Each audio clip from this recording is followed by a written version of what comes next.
My name is James Studley, here again at Full Potential Learning Academy.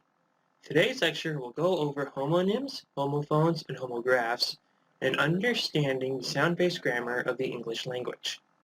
In today's lecture, we'll be going over homonyms and what they are. We'll also be going over the three subtopics they fall into: homophones, homographs, and heteronyms. Finally, we'll have some practice to go over what you've learned in this lecture today. Homonyms are the sound-based grammar of English that allow us to discern what certain words are spelled and sound like within a contextual scenario. The homonyms are separated into three categories: homophones, homographs, and heteronyms, and we will cover each one today in this lecture. Bear in mind that sound-based grammar is a bit trickier than word-based grammar and written grammar, as it is part of it, but we need to discern what it means within each context. First, we'll cover homographs. Homographs are used and are categorized by words that sound the same but have different meanings.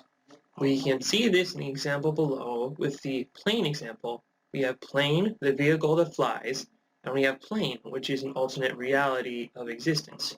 We also have the word tire.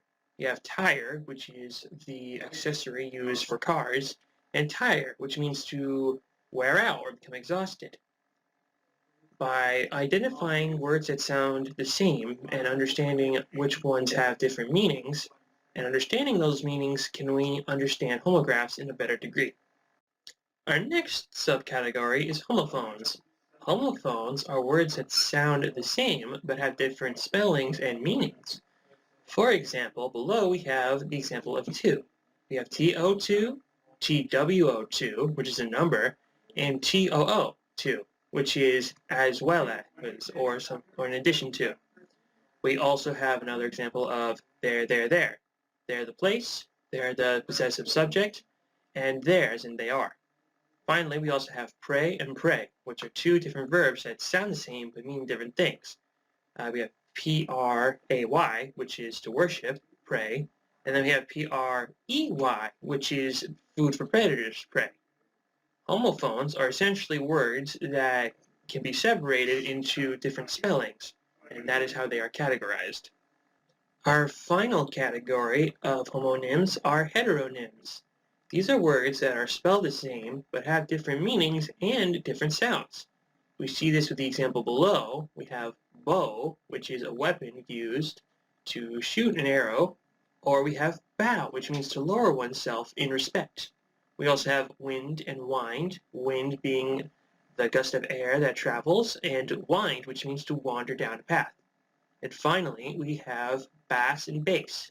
Bass is a low and deep sound, whereas a bass is the fish.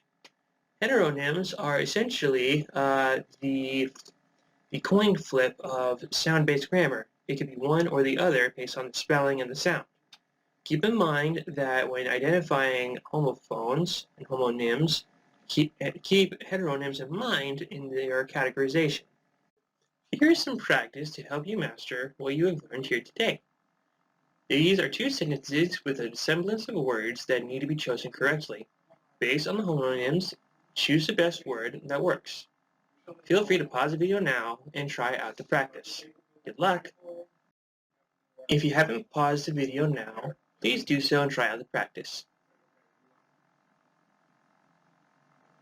We will be moving on in 5, 4, 3, 2, 1.